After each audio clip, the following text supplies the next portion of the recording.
Today's episode is brought to you by FreedomProject Academy. Looking for a K-12 classical online school built on Judeo-Christian values? FPA is enrolling now for the fall. Request your free information packet at freedomforschool.com. That's freedom, F-O-R, school.com. Let's get educated. That's why we're here, to bring you the stories impacting K-12 classrooms and college campuses. It's time for a little education.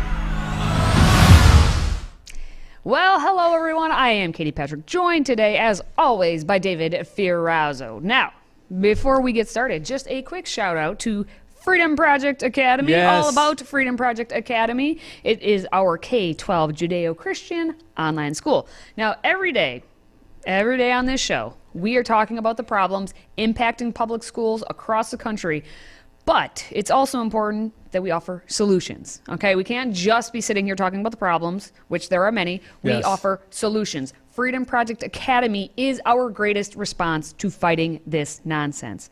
So please, right now, request your free information packet at freedomforschool.com. That's freedom, F-O-R, school.com. Enrollment for all grades and courses is now open, and we would love for you to consider joining us this fall. Now back to those problems that we were just discussing. We have a Florida teacher who was fired after asking students to write their own obituaries just before the school went into an active shooter drill. Is this a case of bad timing, or does he deserve to be fired?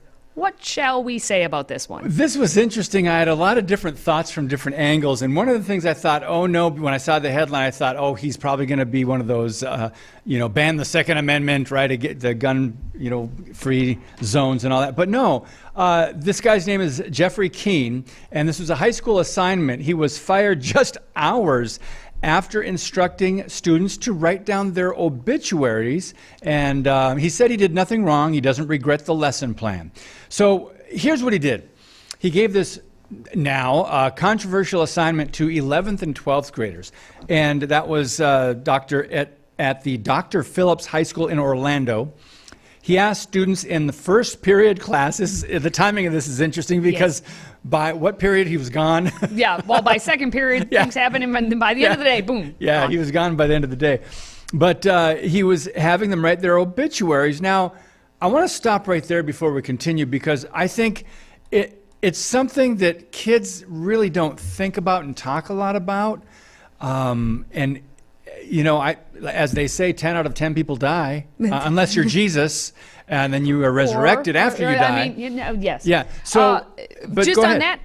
that note, when I first read this, I'm like, oh yeah, we had that assignment back in, I'm pretty sure it was junior high. This wasn't a 11th and 12th grade psychology course. We had this as it was either a 7th or an 8th grade English assignment. Really? Yeah. Write your own obituary. Write your own obituary. And I distinctly remember me and my best friend talking about it. Like, what would you put in yours? We didn't think of it in today's terms, where, again, you're going to talk about this, the active shooter drill, bringing it into this. But continue.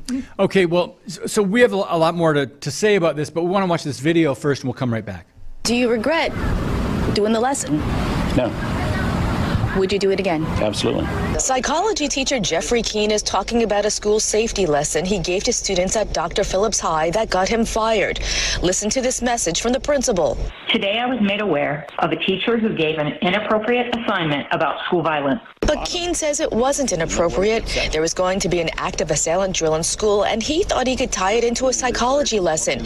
However, part of the lesson included having the students write their own obituary. If they were to die 24 hours from now, what would they do differently than they did yesterday, and show them what's important in their world? It wasn't to say you're going to die and let's just stress you out. He says a student got upset and wanted to see a counselor. I put a disclaimer on the bottom of the lesson. I said this is in no way to upset you. We asked parents, grandparents, and students what they thought about the lesson for 16 and 17-year-olds. There's nothing wrong with the safety, but I feel like the context is a little outrageous. A little bleak with that age group. I don't necessarily know if that is appropriate. I think that make them grow up quicker if they think about it. So I think that's a good move. He shouldn't be fired. I was stunned. I'm talking to students about the world they live in. about gun safety and about, active shooters. But the district already has emergency response actions in place. So, very interesting responses based on the generation you pointed out when we were watching the video. The younger person, and then you got the mom, and then you got the older guy. The generation says, "Hey, this is going to help them grow up." Yeah. Well, this once you frame it in the perspective that they did with the news and the way you hear from what he's saying, and the fact that he wrote on there, "This is not in any way meant to scare you," it puts into the okay. I understand your intentions now. Too often we have these teachers that we report on every day. What are their intentions? And he clearly is giving us his intentions, not to scare the people. Or most of the time when we're talking about these stories, we're talking about like assignments that are sexual in nature. He's talking about like eternity in nature with his assignment is to get the students to think outside of themselves, whereas a lot of these assignments that are given out with sexualization and all that, it's more like think all about you and what you want and you and gratification in that. And he's like, hey, you have 24 hours to live. What are you going to do about it? Like, when he framed it in such a way, and it's a psychology class for juniors and seniors in high school, that's also the key part that I'm like, if I had to pick a side, if you will, I would choose on his side that he was trying to do an assignment to get the students to think. It wasn't for fifth graders saying, you're going to die after this thing. His intent was there with like good intentions. Right. It wasn't to make the kids fearful. It wasn't to I mean, he's a psychology teacher for one. They were high schoolers, right? 11th and 12th grader for another. And it's kind of like, I mean, we've been, whatever time of life you've been having these conversations, or someone said, hey, what would you do if you knew you were going to die in 24 hours? How would you spend the next day? Or what would you do if you only had 6 months left to live?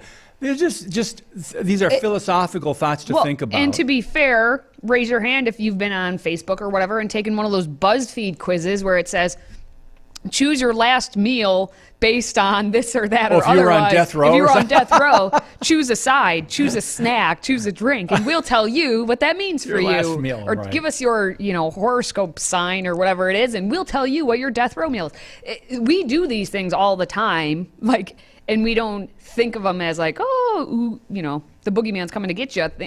But when it got put into the classroom because one student took it the wrong way and maybe didn't read what he said about how this is not meant to scare you, then I think it escalated up pretty quickly. Yeah, also, there's another point that we don't have enough time to talk about, but kids are somewhat out of touch with reality in life, and they are kind of sheltered from thinking about such things. I mean, most of us know a classmate in school that died. I mean, we were in school, right? Some of them died not many, but several. From a disease or from an accident.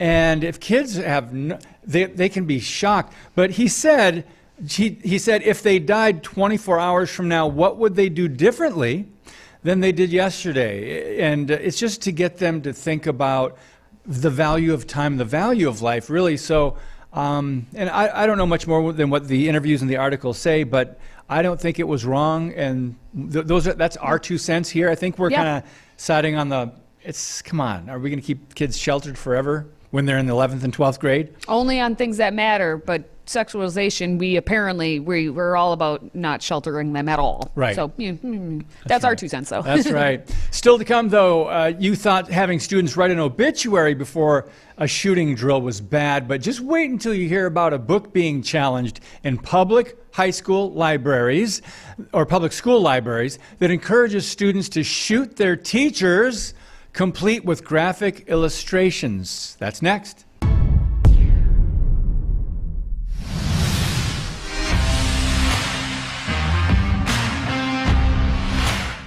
All right, well, if, kids were scared in our last story, how about a graphic novel book series basically being put out there to scare the kids? And hey, that's okay. That's okay, we say. And again, back in Florida. Oh, Florida, what is happening down there? We had a parent who found dozens of copies of a graphic novel in one of the Hillsborough middle schools. Okay, so let's middle school now. Not high school. Not high school, not junior, senior. Okay, middle school. Citizens Defending Freedom wants to have those graphic novels removed from the classroom. Why? Why, you may wonder? Well, because they show explicit violence, mild profanity, and graphic sexual activities. Yep, they do. I saw them. It's Wait a not minute. pretty. Wait a minute. Did you say middle school? Middle school. Okay, though dozens of copies are wanna available clarify. in middle school, and it's a parent who found them, and now Citizens Defending Freedom is Okay. like, yep, let's get rid of them. All right. And what may you say is explicit violence? Okay, it's only showing an assassination classroom, as it's being called, an assassination classroom. What does that look like? Well, it's My a story goodness. and art that's by a graphic novelist named Yusai Matsui, and it Unbelievable. basically is showing images of children aiming at and opening fire on their teacher, who has turned into an alien, in an effort to save planet Earth. So. Yeah, there's that part. On one page, there is a student who is saying, all those bullets, and we missed. There's also a depiction of two other students saying, we are assassins, and our target is our teacher. Okay, that's okay, middle school, for allowing that? Okay, just confirming what's allowed and what's not. Another page, we have an image of a young man that says, I've been wanting to kill a teacher. Whoa. Oh, okay, that's Whoa. neat. Yeah, don't worry, there's more. Now, that's the violence part. What about the sexually explicit images and the age inappropriate language that is also there, talking about, women's upper half chest area? Like top surgery? Like it would, Yeah, I guess, but not. But not surgery. There are female characters who are dressed in bikinis and lingerie, and there's an image of a young female student who is straddling a nude man's pelvis area, we'll say. Okay. And the man's lying on his back, and the student points a gun at him. Okay. So is that good? Can I ask another question Yes, here? you may. Another question. You did say this was middle school, Middle right? school. Okay, This is middle school. And I'm this sorry. is, I already asked that question. You did. I know it kind of, the mind just goes. Well, Florida State Director Sarah Calamunzi said that this is yet another example of age-inappropriate material in our children's schools. Citizens Defending Freedom has no objections to books that serve legitimate educational purposes, but after a thorough review of this graphic novel, we are at a loss for what educational purpose Assassination Classroom could possibly serve. And yet dozens of copies were available in these middle schools. You know what? This is entertainment. This is entertainment for kids that like gaming, graphic games, video games and social media stuff and movies. This is what kind of this is. So I'm trying to figure out what was the reasoning behind putting this in the classroom at the middle school level, no less, to quote, educate the students. What was the thinking behind it? There was no thinking, and that's Okay, there we go. precisely the point. Now, There we go. to be fair, there was a parental advisory on this. Oh, okay, it's rated T+, which means for older teens, and is recommended for ages 16 and up. T+ means not T-Pain, but T+. 16 and up, and yet, let's see, middle school. I'm pretty just sure that's sounds not the funny. 16-year-olds. That's like the 11, 14-year-old range, but, librarians reading, it must be tough for them. Well, go ahead. My main concern here, or what I've seen, is this, obviously devolution of the ability of our children to read. And we're all about, we want to get them to read, encouraged and excited. So we've resorted to doing graphic novels. And someone can come fight me on the whole purpose of graphic novels, right? Basically, it's, in my opinion, glorified cartoons, right? Yeah. So all the characters, the art may be done well. Good for them. May have great artists who do this. But they put speech bubbles for everything instead of it's just being words and letting the kids' imagination kind of make the scene. So to get kids interested in reading these days, because they don't have attention spans of a full novel, we just give them graphic novels and be like, hey kids, come read graphic novels. It's cool. And so that's where this thing got into the middle school libraries. So 10 to 13-year-olds. And how many shows have we done on that? This is kind of a rhetorical question. How many shows have we done on the whole LGBTQ, DEI, CRT, and all, the whole alphabet? So how many shows have we done when they're even going earlier than middle school? But let's just say we're talking about middle school, 10 to 13-year-olds, and this stuff's graphic. They're talking about assassinating their teacher. Oh, it's black and white, though. It's all, cartoons. But these are the words that are being used. Yeah. Really incredible.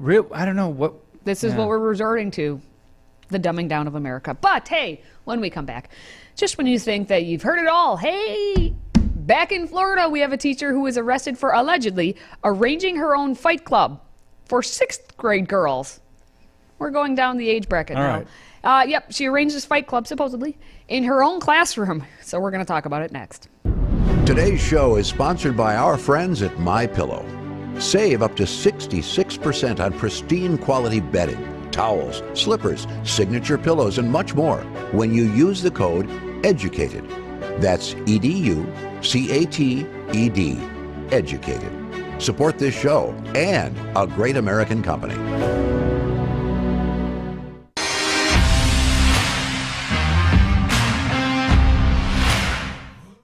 Fight Club.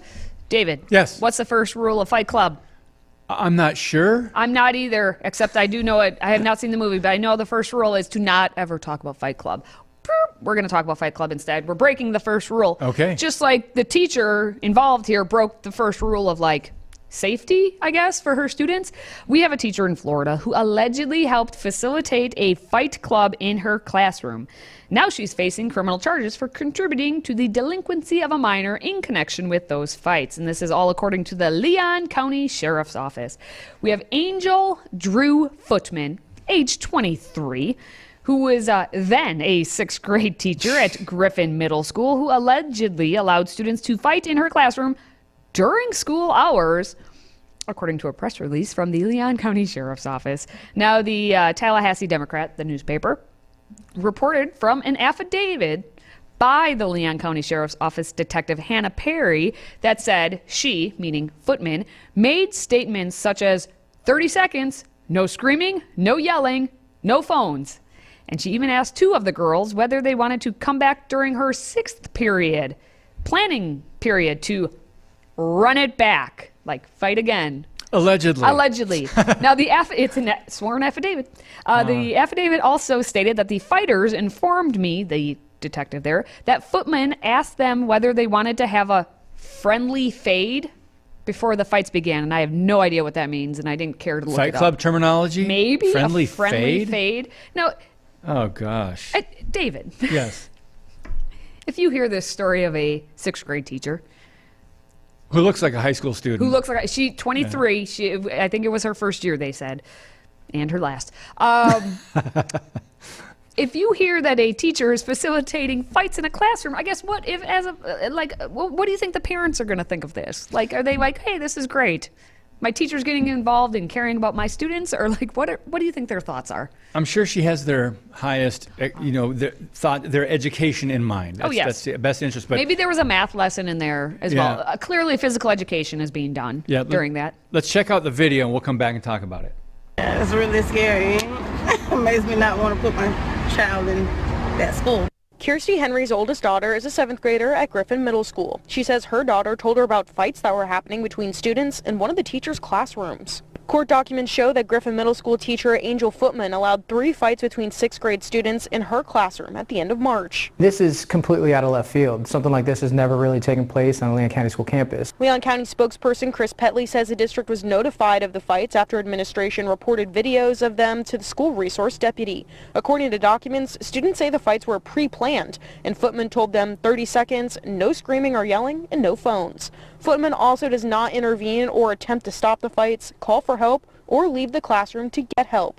She claims the fights all happened too fast for her to do anything, and admits that she has poor classroom management skills. Footman was arrested and charged with contributing to the delinquency of a minor for facilitating fights in her classroom last Friday. Contributing to the delinquency of minors, right? Yep. And she's gone. She clearly does have poor classroom management. Poor judgment as well. Yes. After fight number 1, how do you not go to the How many fights were there? It said there were 3. 3 fights. Pre-planned. These are the things that make you go, Yeah. I just wonder. But it also goes to what's the policy at the school in terms of dealing with punishments for fighting or for being aggressive in, whether it's in the classroom or in the hallway, because a lot of these schools, we've done how many stories before on fights with the student going and the on, teacher, and it's because or the teacher's not allowed to intervene. Now this seems like a whole different kind of thing, because the teacher's setting it up. She's setting up, and it's not like a 6'7", junior in high school or something, just walloping a teacher's aide, which, remember, we talked about that story before. This is about dealing with 6th grade girls, which, again, could be a little bit worse in the cattiness factor. Yikes. It could be a little bit more getting out there. But how is punishment handled when there are fights involved? That's the question. Well, there's no punishment if the teacher says, all right. If the teacher allows ready, it, yeah. Go. So, well, at least we know she's out of the classroom for now, and she did turn herself in. She was released. She's been charged with 4 counts, I guess, of contributing to that delinquency. So 4 counts. We'll see, unfortunately, what happens to her, and moving on, I guess. But still to come. We have a TikTok challenge. Oh, TikTok. Anyway, it's sending 10 kids. 10 kids got sent to the hospital as influencers warn followers not to try this newest challenge. We're going to discuss what that challenge is and why it has people so hot and bothered. Stay with us. If you have a smartphone, tablet, Roku, or Apple TV, consider downloading the Freedom Project Media app. It's 100% free and includes all of our weekly shows, plus lecture series, archive programs, and award-winning animated videos for families like the Presidential Minute, Battles of America, and Heroes of the West. Don't rely on the social media giants to keep you informed. Simply download the Freedom Project Media app from your app store and allow notifications. And we'll let you know when a new video is ready.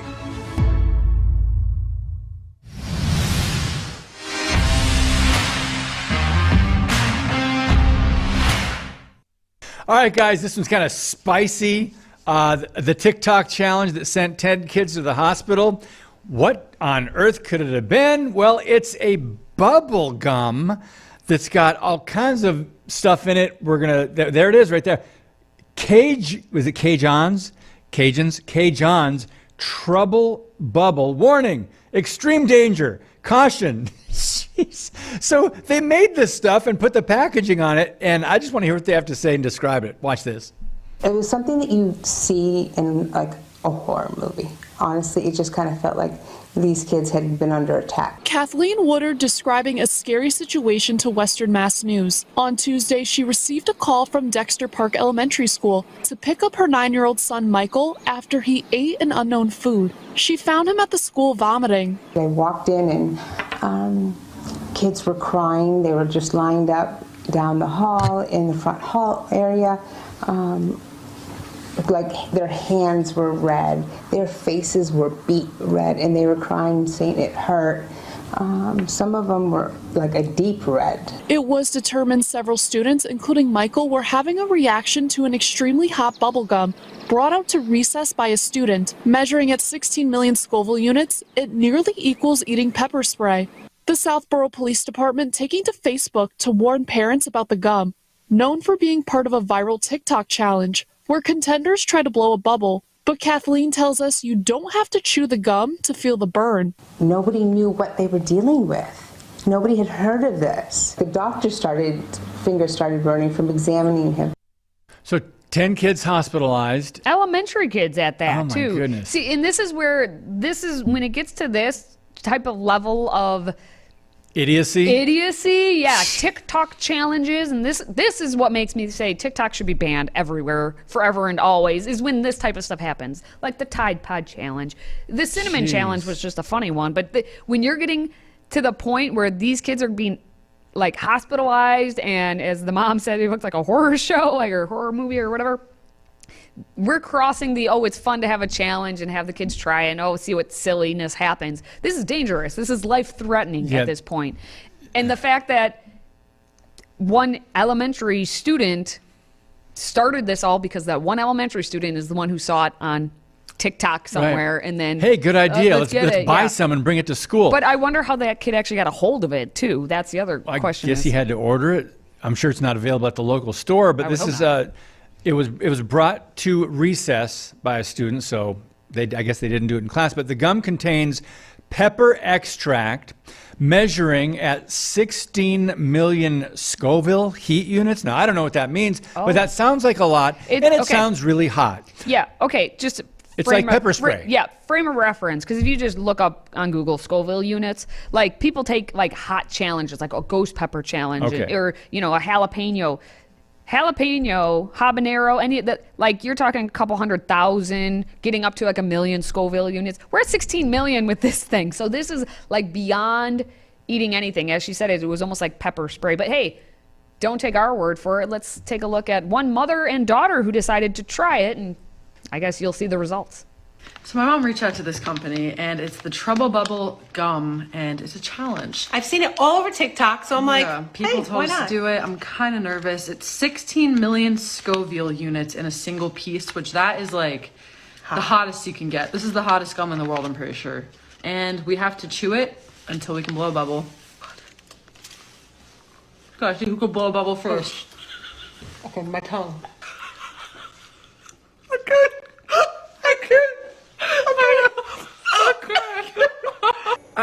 It burnt me. Me too. Look, from my drool mark straight down my chin. She's burnt. Don't do it, guys. So all funny. It's all fun and games till someone Elementary burns student, themselves. until elementary students have to go to the hospital for it. This is the stupidity that we exist here in America and all over the world. Anyone on TikTok, pretty much. So that's where I'll leave that one. Yep. That's it. That's it. We've had enough of this. Do not, please, do not attempt this challenge. Do not. I'm going to say it one more time, David, for all those in the back.